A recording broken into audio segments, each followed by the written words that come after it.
Hey there, it's Charles, and these will be Theater Journal for Thursday, September 24th, 2009. So today I want to reflect upon an activity we did where we had two rows of people, and we basically were in pairs, one facing the other, and we walked towards each other and tried to explore the personal space around us. And what this exercise helped me do was explore what it feels like to be more into another person's private space, and what it feels like to have less of a respect for their private space. Because I think when you're playing a character, it's important to strip down all your preconceptions as your role as a human being. Strip down all those preconceptions, all those prior values, and reassess them in terms of your new character. Another thing I got from the activity was how the personal space around you reacted with how was affected by how well you knew that other person. Because on that particular activity, on that particular day, my partner was Todd, and as he came closer, my personal space was not as I didn't fret over my personal space as much as if it were a random stranger. And I think that that was part of the activity, was to think of that other person as not as Todd, but as somebody else. Because when you are on stage and you are acting with some other fellow, and chances are, since you are actors and you've worked together before, you would know him well, and the tension between you guys would not be that much.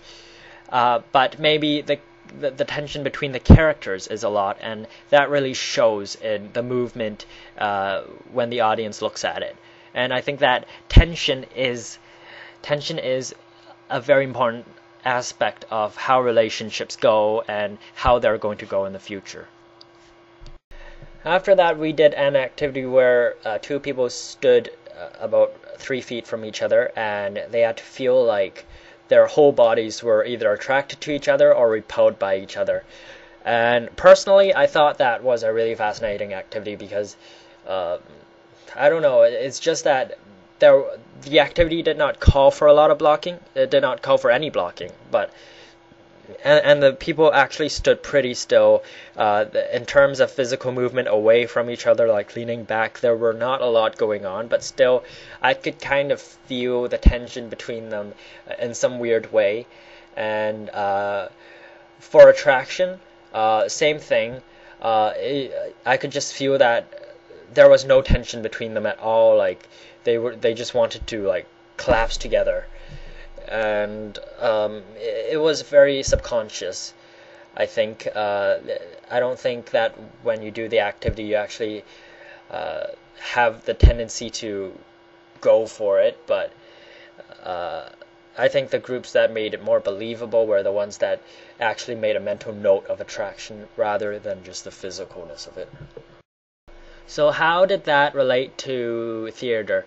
I think for me personally, this had a lot to do with method acting, because when you are on a stage and you think that and your role calls for some tension or some attraction between you and that other character, of course there will be movements that show that, right?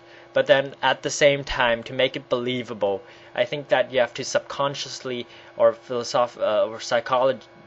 psychologically believe that there is some repulsion or attraction between them to make the scene believable. So that's the video for today, and I will see you next time. Bye.